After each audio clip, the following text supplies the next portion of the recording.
Hi, I'm James. And I'm Laurent. And I'm what people call a road warrior. 200 days a year, I'm traveling for work, staying at hotels and going through airports all over the world. And when I'm not traveling for work, I'm traveling with this guy on vacation. Because when we're on vacation, we want to do this. And less of this.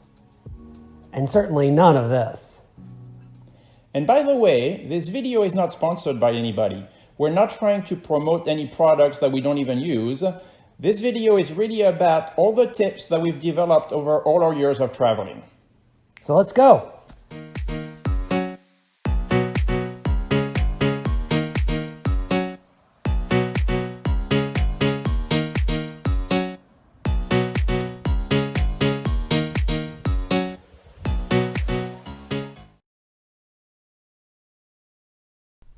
So tip number one, buy the smallest suitcase you possibly can, because if you buy a bigger suitcase, you will naturally use all the space that's in it. So this is the little suitcase that I use. You may think, oh, that's a normal carry-on, but no, that's a normal carry-on. My little suitcase is so small that it actually fits into a small carry-on. Because I never want to check any bag. By not checking any bag, I avoid my bag being lost or stolen, and that way I don't have to wait for it to be delivered. This little suitcase is so small that it actually fits into those regional jets that have much lower overhead space than normal planes. So this is the bag that I use for work, but this is also the bag that I use when I go skiing, when I go on safaris, when I go hiking. That's the bag that I use for everything.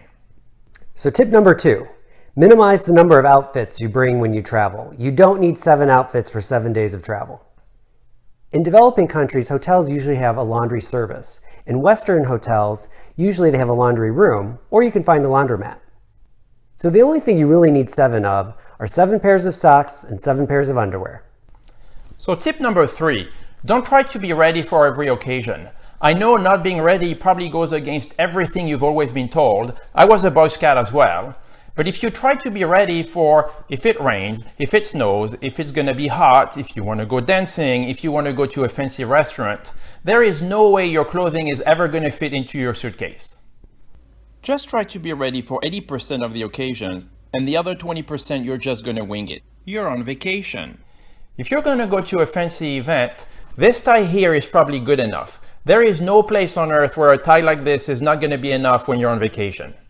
So tip number 4, bring multiple purpose clothing. You want to be sure that you have clothing you can wear throughout the day as well as for special occasions. Dress shirts are a must. Long sleeve shirts are great because you can roll the sleeves up when it gets too hot. So it's really important to have a multi-purpose dress shoe.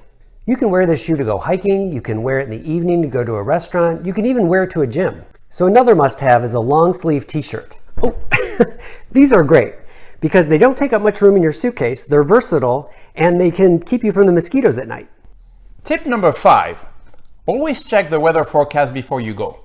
I know the weather forecast is not always 100% accurate, but it's not 0% accurate either. If the weather forecast says it's going to be hot, don't bring 5 sweaters.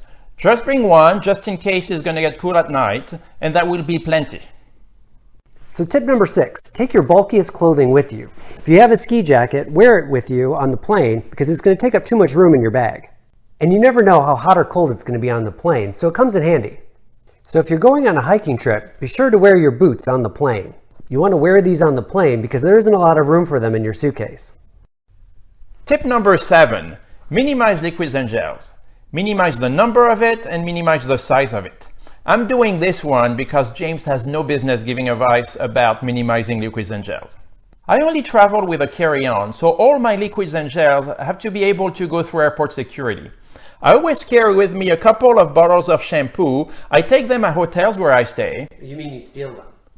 No, I take them. I pay for the hotel, so I should be able to get those little bottles of shampoo for free. And then I always have a little soap with me just in case. I'm French, so I don't shower very often. A little soap like this is probably going to last me for 3 weeks. Always do your homework to know what's going to be provided at the place where you're staying. If you're going to a hotel, chances are they're going to provide the shampoo and soap. And even if you're going to an Airbnb or a youth hostel, chances are they're going to provide some of that stuff. And if you go to a hot place where you're going to need sunscreen, you don't necessarily have to carry that sunscreen with you in your bags. You can always buy the sunscreen over there, and chances are it's going to be cheaper than at home anyway. So tip number 8, use every space in your bag. You want to use it effectively, and we're going to show you how to do that and not cram things in every nook and cranny. Put big stuff in first, such as pants and shirts, and then fill up the gaps with small stuff, such as socks and underwear. And chargers and accessories can go in the outside pockets of your bag. So this is the toiletry bag that I use when I travel. As you can see, it's pretty big and I don't have enough liquid and gel to fill it up. So I actually use the empty space to put some extra socks and underwear. And one more trick to use up all the space in your bag is to roll up your t-shirts like this. And by doing that, they will also have less wrinkles when you unpack them. So tip number 9, do not bring a towel. Look how much room a towel takes in your bag. And if you're staying at a hotel, chances are towels are going to be provided anyway. If you're really not sure if a towel is going to be provided or not, we have those little emergency towels that we take just in case. It fits into a little pouch that takes no room in your bag, and when you open it, it's actually a pretty decent sized towel. So tip 10, eliminate anything electrical. If you bring your hairdryer with you, chances are there's already going to be one in your hotel room. And then often these won't work when you bring them to a different country because they have a different electrical system. So the only electrical items that you really need are your phone and camera. They're usually designed to work anywhere in the world. And tip 11. I know the video says top 10 tips, but here is a bonus one for you. Tip 11 is miniaturize everything. I don't even know if miniaturize is even a word, but I do it anyway. So this thing here is an electric converter to go to Europe, and this one is an electric converter to go to Europe. I use this one, not that one.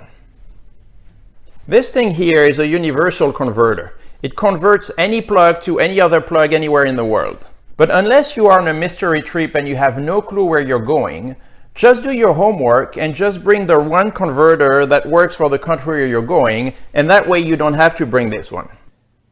So we hope you enjoyed this video. If you did, Give it a big thumbs up. and if you have other travel tips that we didn't mention, Be sure to put them in the comment section below. and if you want to subscribe to our channel, we are going to put a link right here. And if you want to get notifications about our latest videos, be sure to click the bell. And if you want to watch our other videos, we're going to put one right here and another one right there. Bye. Bye.